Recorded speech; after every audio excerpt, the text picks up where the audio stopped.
Cuando se les pregunta a las personas, usualmente, acerca de qué imagen tienen de Jesús, ellos responden como el bebé del pesebre en diciembre. O también responden como el Cristo crucificado.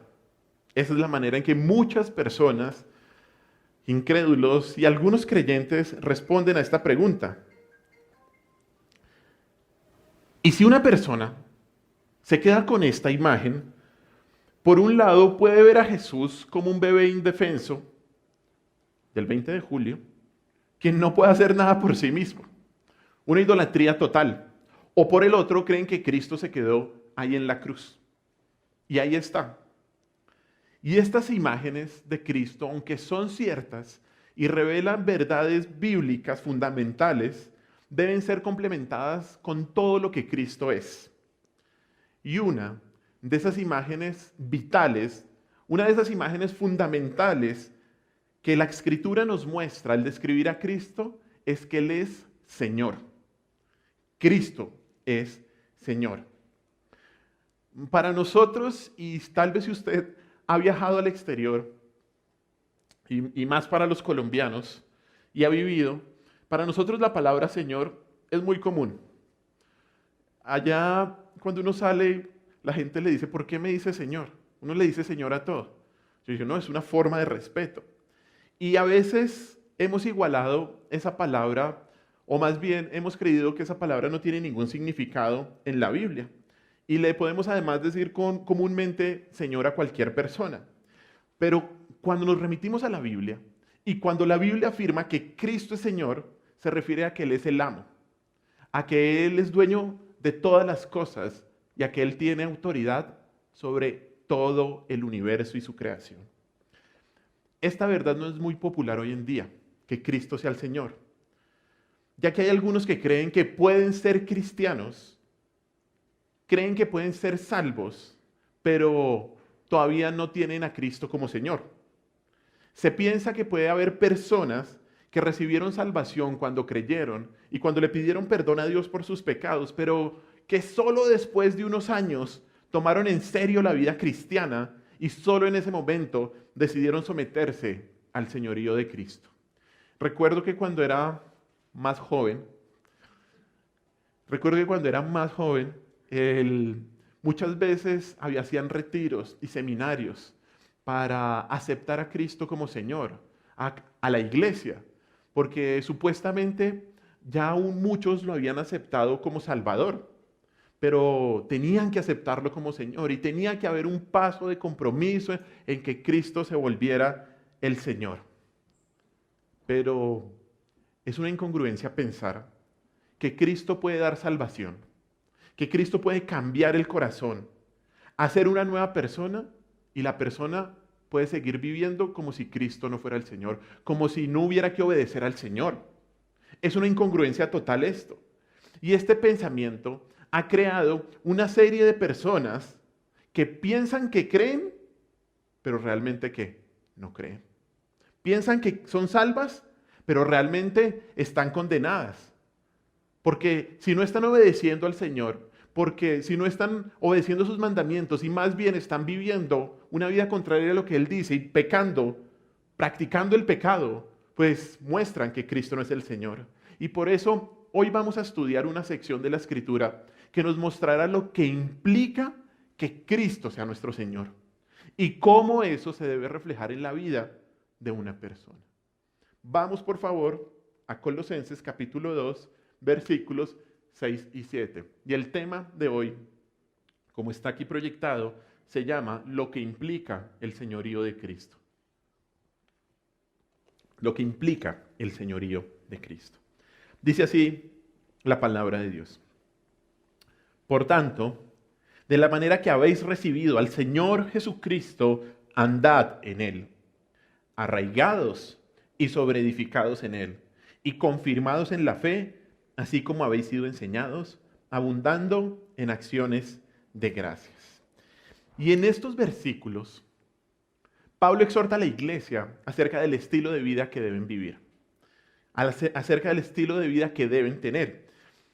Esto está basado en lo que Pablo acaba de afirmar en el versículo 5 acerca de la firmeza de los colosenses. Eso lo vimos hace 8 días. Los colosenses era una iglesia que estaba firme y por eso habían podido resistir el engaño de los falsos maestros. Y debido a la firmeza de esta iglesia, ahora Pablo los exhorta a continuar viviendo de esa manera. Ahí el versículo 6 dice, por tanto, de la manera que habéis recibido al Señor Jesucristo, andad en él. Y la forma como se utiliza esa palabra ahí, la palabra recibido, es muy importante. En la época describía la recepción de una tradición, y en este caso era una tradición del cristianismo apostólico. En otras palabras, los colosenses han recibido a Cristo mismo como su tradición. Y esto Pablo lo está colocando ahí intencionalmente para oponerse a la tradición de los hombres, de los falsos maestros, y que el versículo 8 lo dice. Ahí dice en el versículo 8, dice, según las tradiciones de los hombres. Pablo les está diciendo, no sigan esas tradiciones de los hombres. Y por eso Pablo está diciendo, ustedes han recibido al Señor Jesucristo, afirmando que Cristo es mucho mayor y que deben vivir de acuerdo a la enseñanza de los hombres y no deben vivir de acuerdo a la enseñanza de Cristo y no a la enseñanza de los hombres. Además, y esto es bien importante, sobre todo en nuestra cultura eclesial, digámoslo así, colombiana. Recibir a Cristo no se trata de que una persona deje entrar a Cristo en su corazón. No se trata de eso. Sino que se trata de que Dios, por medio de su gracia irresistible, entra en la vida de una persona, cambia el corazón de esa persona y toma posesión de su vida. Una persona, y escúcheme bien, porque es algo que también yo creí por muchos años, una persona no deja entrar a Cristo, lo recibe porque Él es Dios y Dios no le pide permiso a nadie para hacer lo que quiera. Muchas veces se ha pensado y se ha dicho esta frase, y yo la escuché muchos años en mi vida, Cristo es un caballero. Cristo no te va a entrar en tu vida si tú no se lo permites. ¿No? Y por eso había que hacer una oración, que vamos a hablar en el curso del Evangelio, una oración que decía, te abro las puertas de mi vida. Pero ¿qué es lo que nos está diciendo este texto? Que nosotros no es que dejemos entrar a Cristo. Él que entra. Y nosotros lo recibimos. Porque no había en nosotros, recuerde esto siempre, no había en nosotros absolutamente nada que quisiera Cristo. Dios que entra por medio de su gracia, que es irresistible, y cambia nuestro corazón. Tal vez usted por muchos años ha estado en la iglesia, como me pasó a mí, muchos años en la iglesia. Y muchas veces hice esa oración, muchas veces. Pero solamente fue tiempo después que Cristo cambió mi corazón.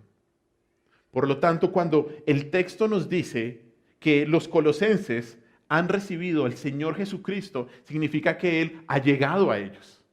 Y ellos han cambiado su corazón, o más bien Dios ha cambiado su corazón. Y esta concepción de la grandeza del Señor, de Dios obrando en una persona, se incrementa cuando Pablo dice ahí en el texto, ¿a quién han recibido? ¿A quién han recibido ellos? Dice, al Señor Jesucristo. Al Señor Jesucristo. Y esta descripción del Hijo es maravillosa, pues Pablo utiliza los 3 nombres que describen la persona de Cristo. El primer nombre es Jesús, y Jesús se refiere a la humanidad.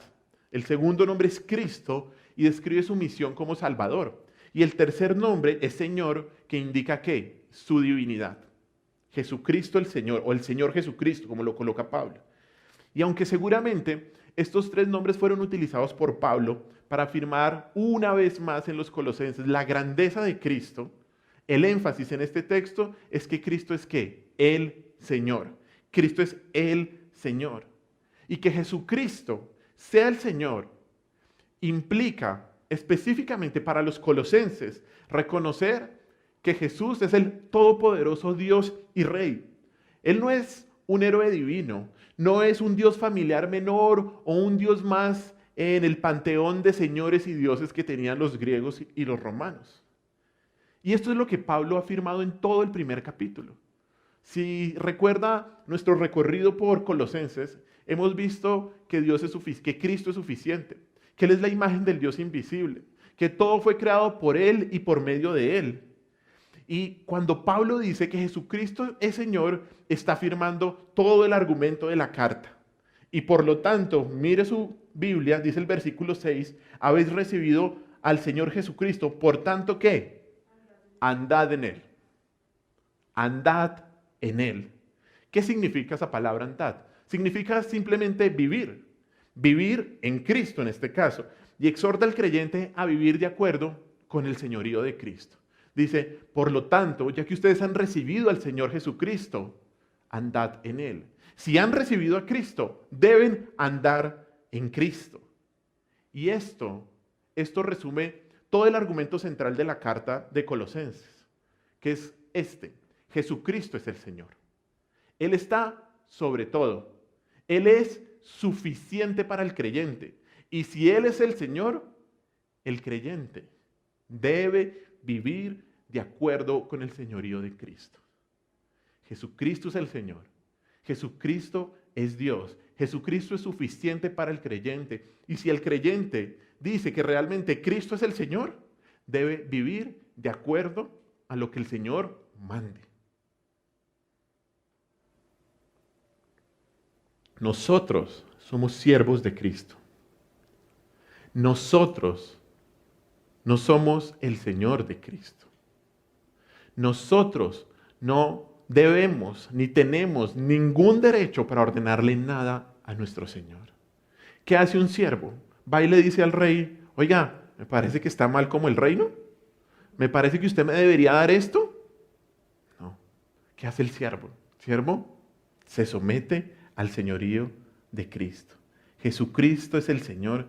Y como creyentes debemos entender que Cristo no solo es el Salvador, que lo es, que Él no solo vino al mundo para morir por nosotros en la cruz, que a eso vino, sino que Él es el Señor.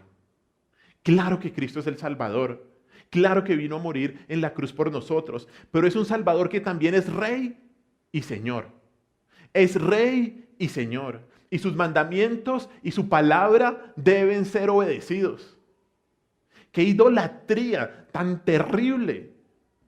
Es ver a un bebé en un pesebre y quedarse con esa imagen.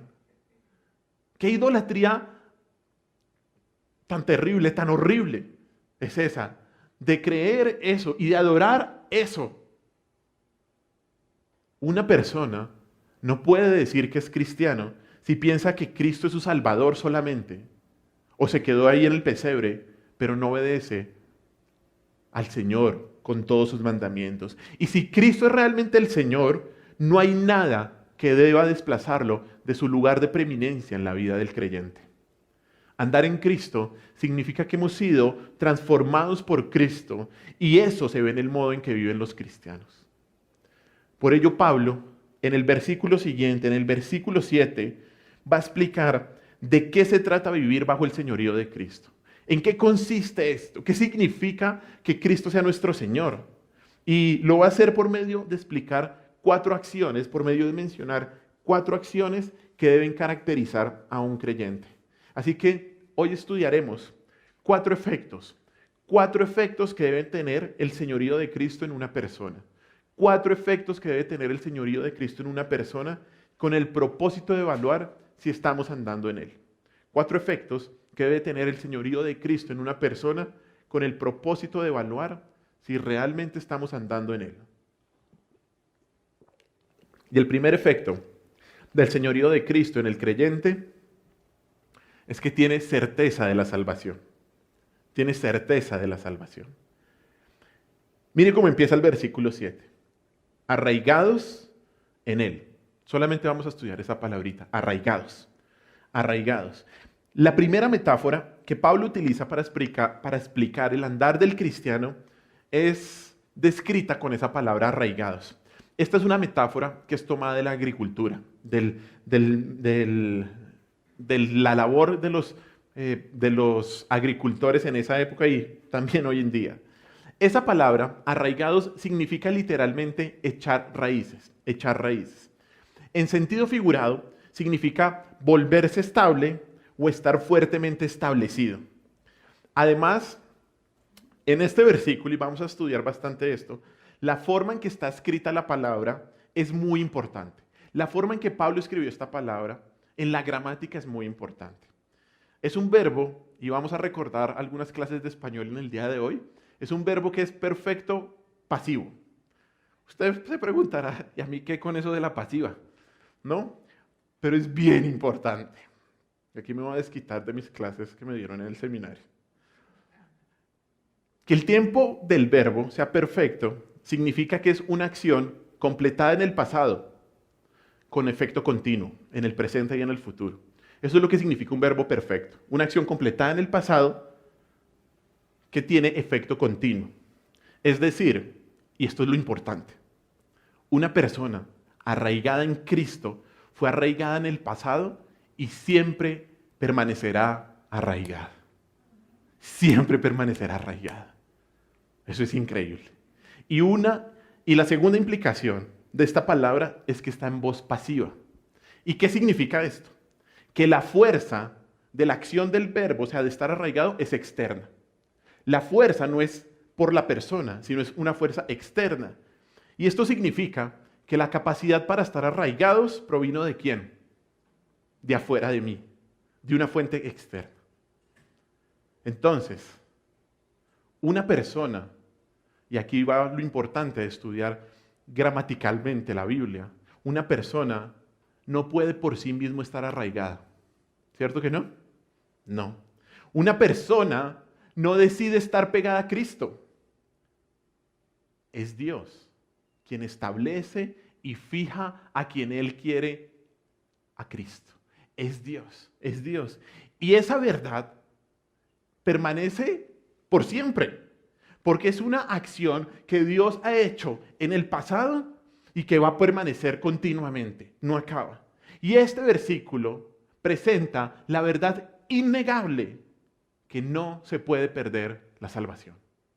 La salvación no se puede perder. Estamos firmemente arraigados en Cristo en el momento en que Él entra a nuestra vida y lo vamos a estar por siempre. La salvación no se puede perder. Obviamente, la persona que está arraigada en Cristo tiene la vida de Cristo y esto le permite dar frutos de obediencia.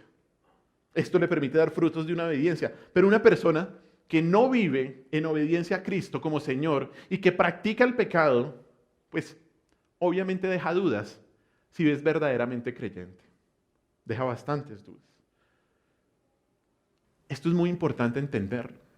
Y vuelvo a mencionar un poco el testimonio de muchos de aquellos que hemos nacido en una iglesia cristiana.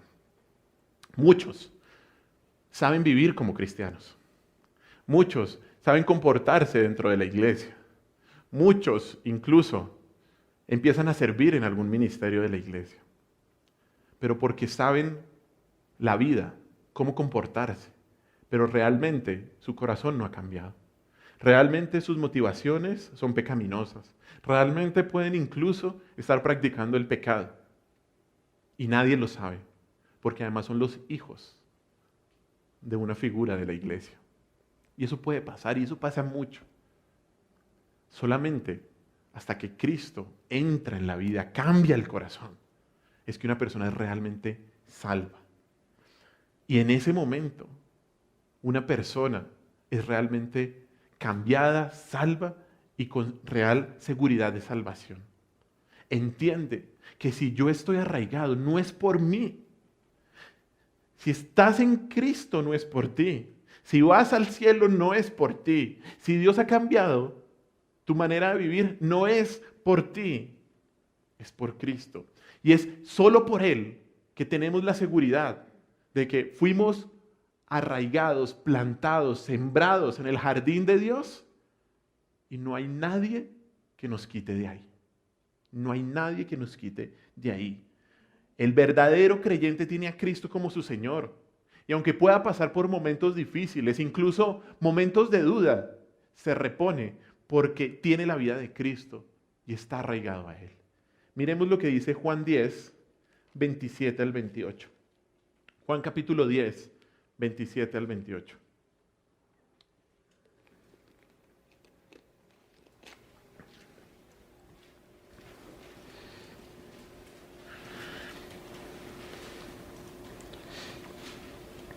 Dice así Juan 10, 27 al 28.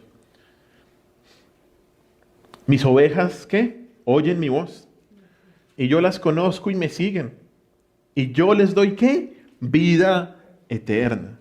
Y no perecerán jamás, ni nadie las arrebatará de mi mano. ¿Quién está hablando? ¿Quién es? ¿Y quién es Cristo? El Señor. El Señor. La salvación es una planta que nadie puede arrancar. Nadie. Si Cristo es mi Señor, yo debo entender eso. Nadie me va a separar de su mano. Nadie me va a arrancar de su jardín. Nadie. Romanos 8. Ni la muerte, ni la vida, ni ángeles, ni principados. Ni lo pasado, ni lo presente, ni lo porvenir. Ni nada que nos separará del amor de Dios. ¿Cierto? ¿Cierto que sí? La salvación es una planta que nadie puede arrancar. Y es importante que entiendas esta verdad, porque una de las graves consecuencias de creer que la salvación se pierde es que cuando una persona peca, piensa que su pecado anula la salvación.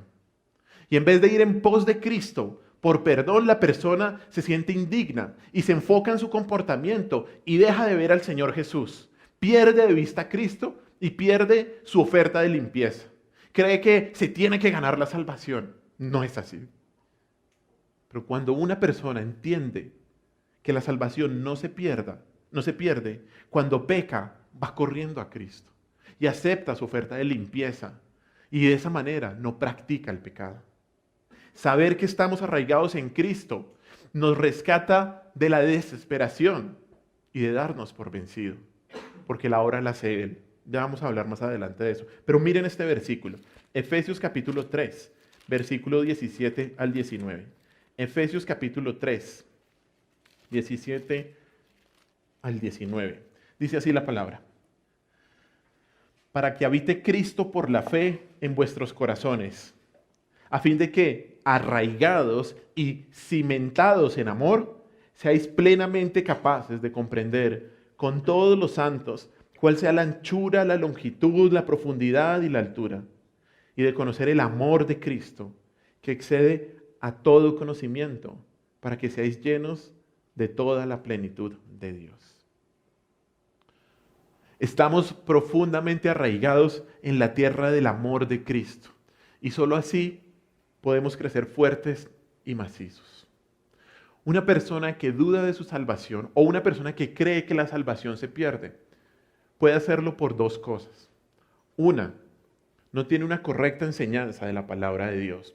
O dos, a pesar de que tiene una correcta enseñanza, no es creyente y está pecando. Y por eso está ese sentimiento.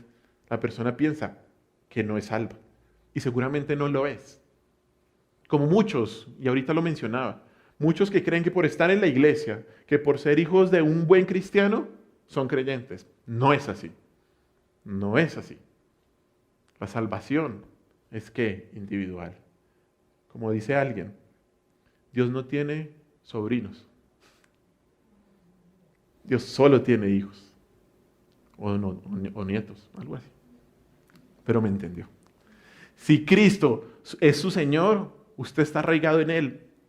Y usted sabe que Él no lo va a dejar. Que pase lo que pase, esté donde esté, Él no lo va a dejar. Una persona que tiene a Cristo como Señor en su vida, sabe que su Señor nunca lo va a abandonar. Como un himno antiguo, corito que me acuerdo mucho, decía, nunca me has dejado, nunca me has abandonado. Si en la noche oscura o en el día de fiesta, Jesucristo nunca me desamparará. Aquí los que se la saben me están mirando. Nosotros los jóvenes. Segundo punto, segundo efecto del señorío de Cristo, es que el creyente crece en su desarrollo espiritual. El segundo efecto del señorío de Cristo es que el creyente crece en su desarrollo espiritual. El primero, ¿cuál es? Que está seguro de su salvación. Sabe que la salvación no se pierde. Cristo es su Señor y Cristo lo va a defender. Y el segundo es que crece. Y la segunda metáfora, y vaya una vez más allá a Colosenses capítulo 2, la segunda palabra que habla Pablo, primero dice arraigados en Cristo y después dice sobreedificados en Él. Esta segunda metáfora que Pablo utiliza para mostrar el efecto del señorío de Cristo es con una palabra que viene del mundo de la construcción. Sobre edificados es la palabra. Y esta palabra literalmente significa construir sobre algo que ya está construido.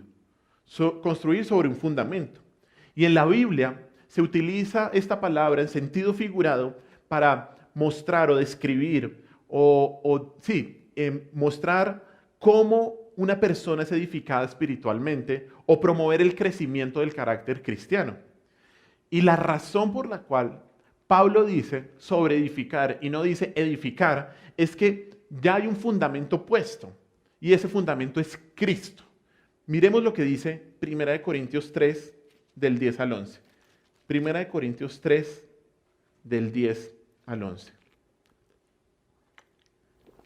Dice así: conforme a la gracia de Dios que me ha sido dada, yo como perito arquitecto puse el fundamento y otro edifica encima, pero cada uno mire qué, cómo sobreedifica. Porque nadie puede poner otro fundamento que el que está puesto, el cual es Jesucristo. Cristo no solo es el fundamento en quien está arraigado el creyente, sino que seguimos construyendo nuestra vida espiritual basados en su persona y basados en su enseñanza. Pero esta palabra también tiene implicaciones de la manera como está escrita. Recuerde que yo le dije que hoy vamos a repasar cuando estuvimos en el colegio viendo español.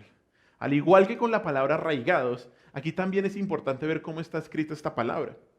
Y esta palabra es un presente pasivo, no es un perfecto pasivo, es un presente pasivo. Y que el tiempo del verbo sea presente significa que representa un proceso continuo. Es algo que debe hacerse continuamente y es algo que no para. El sobreedificar no para. Pero por otro lado, la voz es pasiva. La voz es pasiva. ¿Y eso qué significa? Que la fuerza para sobreedificar viene ¿de dónde? De afuera. De afuera. Esto implica que es solo Dios, a través de su Espíritu Santo, quien nos da la capacidad para sobreedificar nuestra vida espiritual. Y esto nos deja varias enseñanzas, ¿saben? En primer lugar, los creyentes siguen estando en un proceso de construcción y no son todavía un producto terminado. Usted no es un producto terminado. Usted todavía le falta. Yo creo que le estoy predicando a personas vivas. Usted todavía no está muerto. Y hasta que se muera, usted va a seguir siendo ¿qué? Edificado. Hasta que usted vaya a estar en la presencia de Dios, ¿habrá algo más que el Señor quiera que usted aprenda o que usted haga? No somos un producto terminado. Nos falta. Como los celulares, ¿no? Me acuerdo cuando empezó el iPhone 1. Ahora van en el iPhone 12. Y van a llegar al iPhone, no, como 1000 yo creo. Si es que el Señor los deja. Usted no es un producto terminado. Usted tiene que seguir creciendo, creciendo cada vez más. Eso es lo primero. Y en segundo lugar, la fuerza para edificar no es de nosotros, sino ¿de quién? De Dios. Y aquí usted puede pensar, un momentico, entonces yo no tengo que hacer nada. Entonces, yo debo solamente esperar a que me llegue una iluminación todos los días. Se equivoca. Usted es responsable. Pero la fuerza para el crecimiento no viene de lo que usted haga, que debe hacerlo, sino de lo que Dios hace. De lo que Dios hace. Y vaya conmigo a Filipenses, por favor. Filipenses capítulo 2, versículos 12 y 13. Filipenses 2, 12 y 13. Uno de los textos que más nos explican esta verdad. Dice ahí Filipenses 2, del 12 al 13.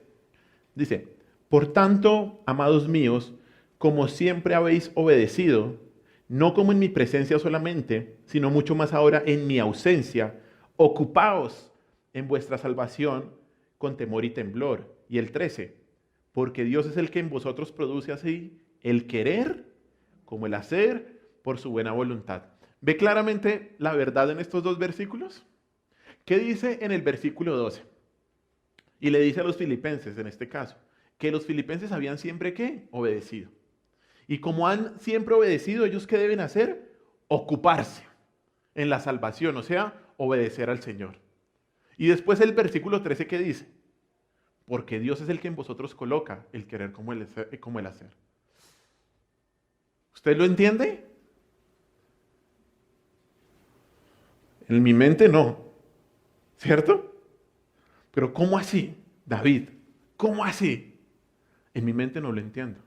¿En mi mente qué? Lo creo y lo obedezco. Porque hay muchas cosas en la palabra que nuestra mente finita no vamos a entender. Pero ¿cómo así entonces? Pero ¿y si yo me levanto a leer la Biblia y si yo vengo a la iglesia es por la voluntad de Dios, Él puso el querer como el hacer y al mismo tiempo me dice que yo tengo que ocuparme en la salvación? Hay un autor bíblico que se llama Jerry Bridges, bueno, si usted quiere buscar algún libro de él, es recomendado, y él utiliza una palabra que se llama sinergismo divino. Sinergismo divino. Y en este sinergismo divino, usted sabe que cuando hay sinergia, ¿qué pasa? Son dos cuerpos, dos fuerzas que se unen y generan algo mucho más poderoso. O sea, 1 más 1 no es 2 en el sinergismo, 1 más 1 es mucho más. Y el sinergismo divino es un título que este personaje o este pastor le da al concepto bíblico que nos muestra que es el Espíritu Santo quien aplica su poder a nuestras vidas para que vivamos vidas que honren a Dios. Ahora, esto no significa que el creyente combine su esfuerzo con el poder de Dios, no. Como si nosotros y el Espíritu Santo contribuyéramos con el mismo poder. De ninguna manera. Más bien, trabajamos como Él permite que trabajemos. Pero usamos esa expresión sinergismo divino porque dependemos al 100% de Él.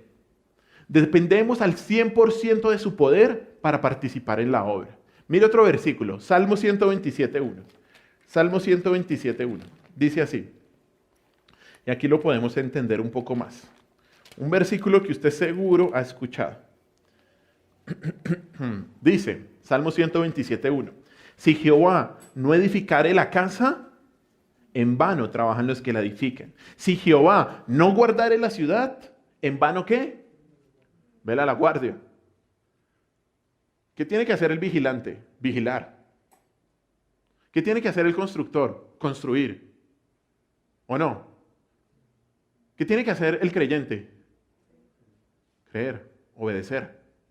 Usted nunca puede decir, y no puede ser tan atrevido de decir, no, es que como el Señor no me dio la fuerza para obedecer, entonces pues yo me robé ahí unos 10 milloncitos de pesos.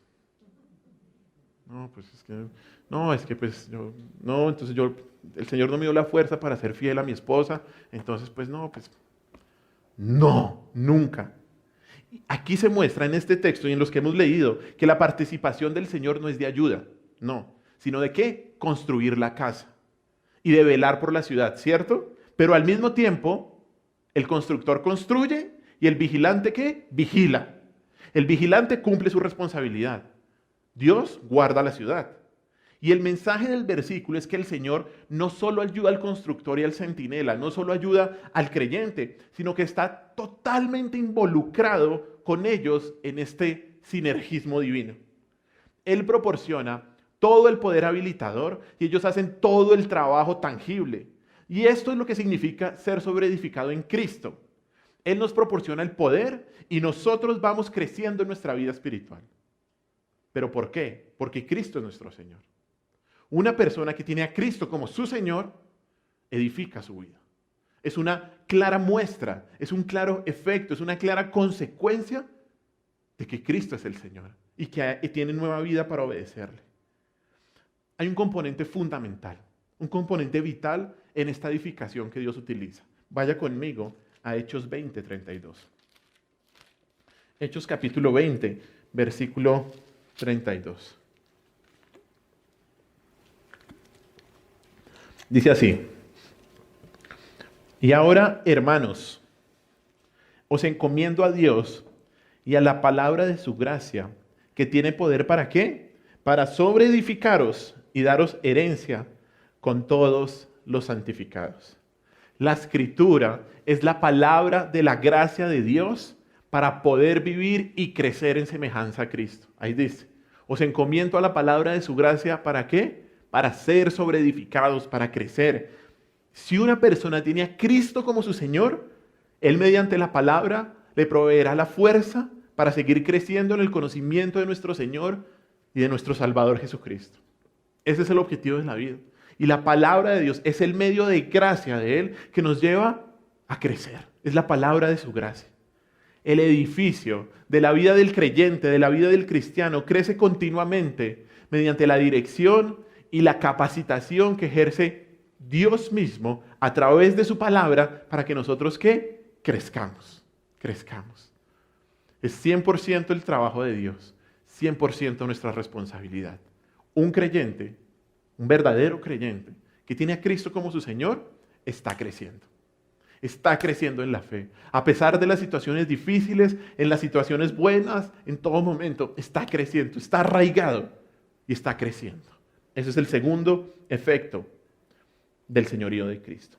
El tercero, dice ahí el versículo 7, dice Colosenses 2:7, arraigados y sobreedificados en Él y confirmados en la fe. Confirmados en la fe. Ese es el tercero. La palabra confirmados y el tercer efecto es estar afirmado en la fe. La palabra confirmado se traduce también como seguro, como algo que está fijo, algo que está firme y describe que algo está bien establecido o fortalecido. Cuando el versículo dice confirmados en la fe, describe la firmeza y describe la solidez de un creyente en la fe cristiana. De hecho, aquí Pablo resume lo que espera que suceda como consecuencia de estar arraigado y sobreedificado. La consecuencia de estar arraigado y sobreedificado, ¿cuál es? Estar afirmado en la fe. Ahí nos lo está diciendo, es estar confirmado en la fe. Y este es un verbo presente y significa que es algo continuo. Debemos estar continuamente fortaleciéndonos en la fe. Y al mismo tiempo es un verbo pasivo que nos muestra que es Dios el que nos fortalece. Tal vez una de las enseñanzas más recordadas con respecto a estar fortalecido en la fe la vemos al final del Sermón del Monte, cuando el Señor acaba de predicar y Él les dice cuál es la consecuencia para ser llamados verdaderamente sus discípulos, y es con la ilustración que Él utiliza diciendo sobre los dos cimientos, el de la roca y el de la arena. Vamos ahí a Mateo capítulo 7, por favor.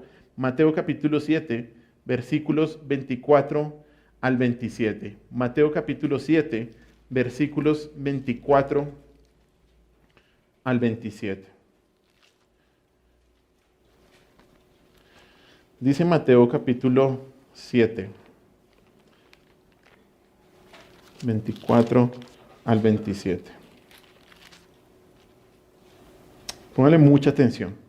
Cualquiera pues que me oye estas palabras y las hace, le compararé a un hombre prudente que edificó su casa sobre la roca. Descendió lluvia y vinieron ríos y soplaron vientos y golpearon contra aquella casa y no cayó, porque estaba fundada sobre la roca. Pero cualquiera que me oye estas palabras y no las hace, le compararé a un hombre insensato que edificó su casa sobre la arena. Y descendió lluvia y vinieron ríos y soplaron vientos y dieron con ímpetu contra aquella casa y cayó, y fue grande ¿qué? Su ruina. Grande su ruina. ¿Cuál es la diferencia de los dos hombres? ¿Información? No. Los dos recibieron la misma información. ¿Cuál es la diferencia? Obediencia. Obediencia a la palabra. Y aquí una vez más el Señor nos recuerda la importancia de la palabra de Dios, ya que la manera como se edifica, se fortalece, se confirma, se refuerza y se sostiene a alguien es por medio de ¿qué? Obedecer la palabra de Dios. Los cristianos atravesamos tiempos de prueba, tiempos de aflicción, y el estar afirmado en la fe y creciendo no nos exime de pasar por esos momentos. De hecho, esto es lo que nos fortalece para enfrentar las pruebas. Usted debe estar firme para que cuando venga la prueba, su casa no se derrumbe. Para que su casa haya sido, ¿qué? Construida en la roca y no en la arena. Y antes de pasar al último efecto del señorío de Cristo, mire cómo termina, o bueno, cómo sigue el versículo 7. Dice ahí el versículo 7, y confirmados en la fe, así como habéis sido, ¿qué? Enseñados. Así como habéis sido, ¿qué? Enseñados. ¿Qué significa eso? Esta frase no involucra solamente el acto de ser edificado, perdón, sino también el de ser arraigado y sobreedificado y confirmado en la fe. Y este es un recordatorio que Pablo le hace a los colosenses de que esta enseñanza ya había sido dada. Ahí dice, así como ya habéis sido enseñados. Pablo, o tal vez Epafras, quien era el pastor de esta iglesia, ya les había hablado sobre este tema. Y esto nos presenta una enseñanza bien importante para todos nosotros. Nos muestra un aspecto importante de ser un discípulo de Cristo. Y es entender, y escúcheme bien, es entender lo importante que es repasar las verdades bíblicas una y otra y otra y otra vez. Es fundamental. De hecho, mire este versículo, Filipenses capítulo 3, versículo 1. Filipenses capítulo 3, versículo 1, mire lo que dice ahí. Ahí al ladito, Filipenses capítulo 3, versículo 1. Dice, por lo demás, hermanos, gozaos en el Señor. A mí no me es molesto el escribirlos, ¿qué? Las mismas cosas. Y para vosotros es que seguro. Yo no entiendo algo que he escuchado durante muchos años, algunos creyentes, algunos cristianos, cuando por ejemplo se les invita a una conferencia en la que ya estuvieron, o van a ver un tema que tal vez ya vieron. Se acercan y me dicen, no, David, yo ya vi eso. Y no solo lo digo ahora, sino muchos años atrás, y en todo tipo de iglesia. No, es que yo ya, un matrimonio, conferencia para matrimonios, el matrimonio dice, no, yo ya mi matrimonio está aquí, perfecto. O una conferencia sobre finanzas, o lo que sea. Y hay gente que dice, no, David, es que yo ya vi el tema. Yo ya estoy ducho en eso, ¿no? Yo no entiendo. Porque ¿qué dice el texto? Que Pablo, ¿qué hacía? Una y otra vez. No les molesto repetir y repetir, dice. No les molesto, no tiene ningún problema. ¿Por qué? Porque esto es lo que debe hacer un creyente. El elemento básico de la enseñanza cristiana deben ser las viejas verdades reiteradas. Si usted escucha una enseñanza por enésima vez, debe hacer de la repetición una verdad fresca. Debe hacer de la repetición una verdad para usted y no una forma aburrida o algo muerto. Hay una historia bien interesante que salió hace algunos años en una revista cristiana en Inglaterra. Una persona dijo esto: parece que los ministros de hoy sienten que sus sermones son muy importantes y dedican mucho tiempo a prepararlos. He estado asistiendo a la iglesia con bastante regularidad durante 30 años y probablemente haya escuchado a 3,000 de ellos. Para mi consternación, descubrí que no puedo recordar un solo sermón, decía esta persona. Me pregunto si el tiempo de un ministro podría ser más rentable gastado en otras cosas.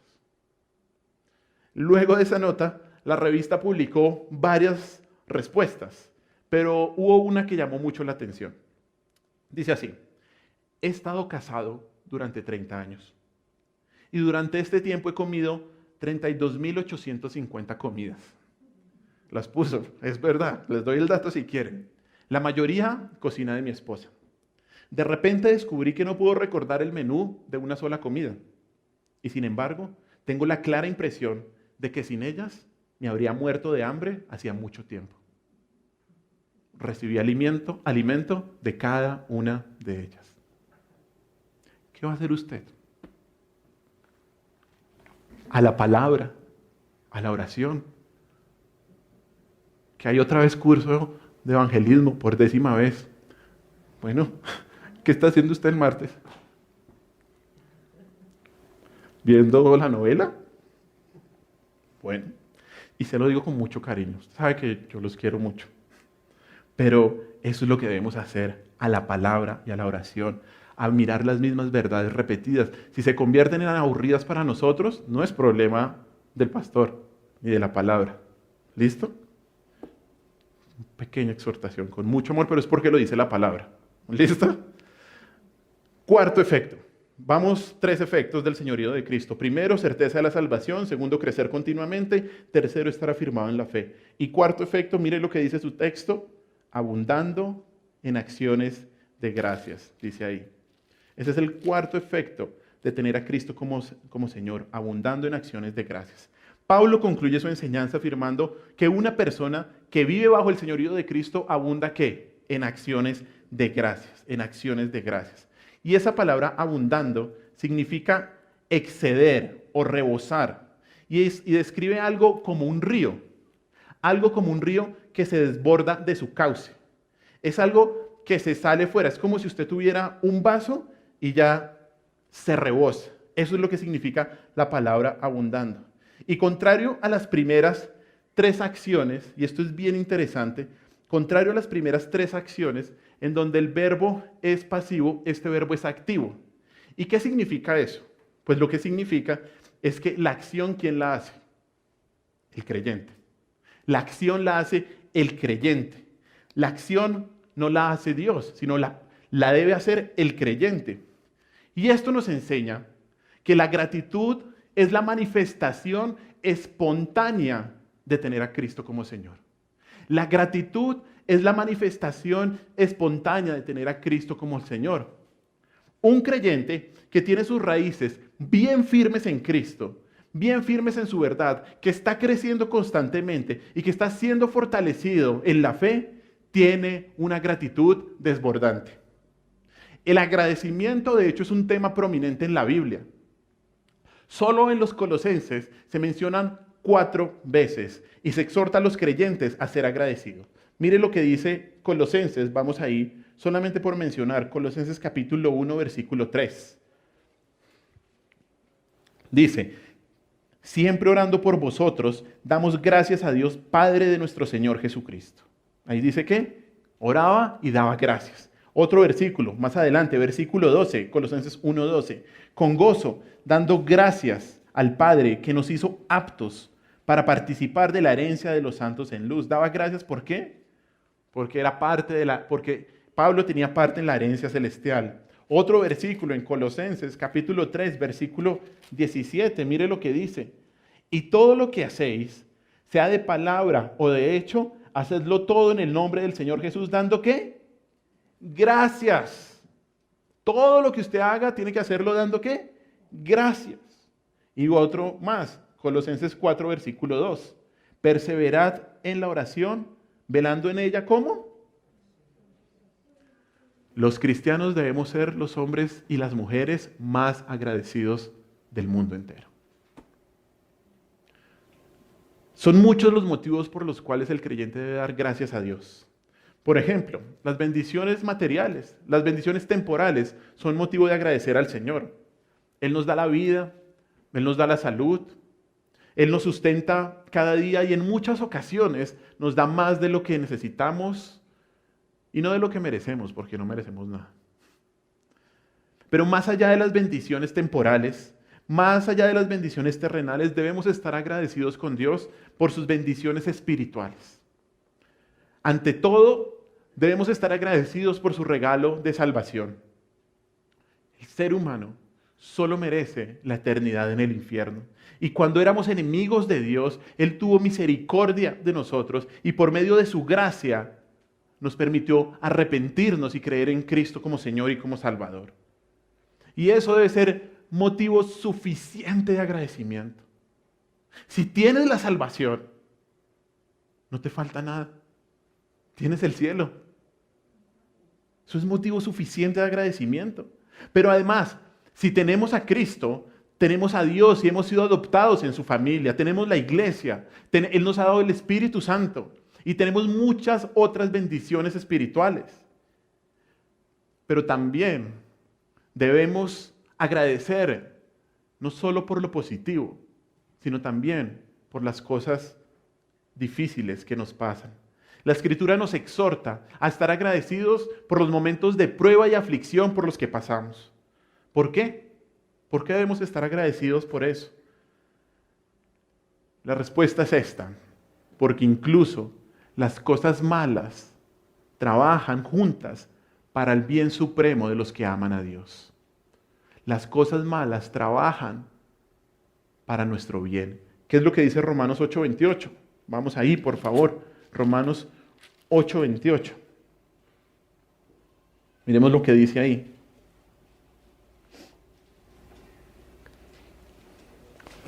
Y sabemos que a los que aman a Dios, todas, ¿cierto? Todas las cosas les ayudan a bien. Esto es a los que conforme a su propósito son llamados. A los llamados, a los hijos, todas las cosas ayudan a bien. Algunas, no. ¿Cuáles? Todas las cosas. Y usted se preguntará, ¿cómo es que todo ayuda a mi bien? ¿Cómo es que esta enfermedad ayuda a mi bien? ¿Cómo es que esta pérdida ha ayudado a mi bien? Bueno, ¿cuál es el fin del cristiano? El fin del último del cristiano es que ser igual, ser conformado a la imagen de Cristo. Ese es el fin. Y Dios usa las pruebas, Dios usa las aflicciones, Dios usa las tribulaciones para hacernos crecer y modelarnos a la semejanza de Cristo. ¿No le ha pasado? ¿No ha estado en una prueba? ¿Usted lo único que ha podido ver es a Cristo? Y siempre tiene que ser así. Siempre tiene que ser así. Dios usa las pruebas para hacernos más fuertes y para purificar nuestra fe. Por lo tanto, podemos y debemos agradecer a Dios por lo que está haciendo, incluso en las circunstancias más dolorosas. No negarlas, pero estar agradecidos por lo que Dios hace. Aunque tenemos muchas razones por agradecer a Dios, muchas veces lo que reina, ¿qué es? La ingratitud, ¿cierto? Muchas veces lo que reina es la queja. Y las quejas realmente nos resultan demasiado fáciles, demasiado fáciles.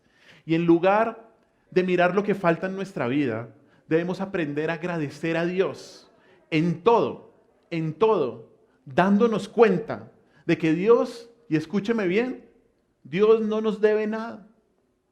Dios no nos debe nada. Pero no solo no nos debe nada, nos ha dado todo en Cristo. Nos ha dado todo en Cristo. Somos deudores para siempre de Dios y de su gracia. La vida eterna que hemos recibido a través de la fe en Jesús merece nuestra eterna gratitud. Alguien que tiene a Cristo como su Señor, alguien que tiene a Cristo como su Salvador, rebosa de acciones de gracias, sobreabunda de acciones de gracias, por lo bueno, por lo malo, pero sobre todo porque tiene a Cristo. Una persona que tiene a Cristo como su Señor está agradecido. Este es el día que ha hecho el Señor y nos alegraremos y nos gozaremos en Él. En Él. El gozo viene de estar en Él. No de que usted tenga plata o no tenga plata, tenga trabajo o no tenga trabajo, tenga esposo o no tenga esposo. No. El gozo viene de estar en Cristo. Debemos ser los más agradecidos si estamos con Cristo. Andar en Cristo Jesús es nada menos que someternos a su señorío. Nuestro Salvador nos llama a la obediencia porque Él también es nuestro Señor. Y nos llama a la obediencia no para ganarnos la salvación, sino para que tengamos certeza de la salvación. Para que crezcamos en Él y estemos firmes en Él, abundando en acciones de gracias. Si andamos de esa manera, vamos a poder hacer frente a cualquier amenaza a nuestra fe, cualquier prueba, cualquier aflicción, cualquier falso maestro. Cristo es Señor. Y si Él es Señor, nosotros debemos someternos a su señorío. Oremos. Señor, te damos gracias por este día. Gracias por tu inmenso amor e inmensa misericordia. Gracias, Señor, por estar aquí juntos, viendo tu palabra, Señor. Ayúdanos a entender siempre que tú eres Señor. Ayúdanos a entender siempre que tú eres no solo el Salvador, sino el Señor. Te alabamos, Señor, y te bendecimos. Que entendamos que si tú eres nuestro Señor, que la salvación no se pierde, que estamos seguros en tus manos. Que entendamos que si tú eres el Señor, debemos crecer continuamente, cada día, cada momento, que podamos examinar tu palabra. Que entendamos que si tú eres el Señor, debemos estar firmes en la fe, edificados en la fe, a pesar de las pruebas y las aflicciones. Y que nuestra vida, Señor, se muestre una acción de gracias continua. Gracias, Señor, por todo lo que has hecho por nosotros. Gracias por este día. Este es el día que tú has hecho y nos gozaremos y nos alegraremos en él. En tu nombre hemos orado, mi Señor Jesús. Amén.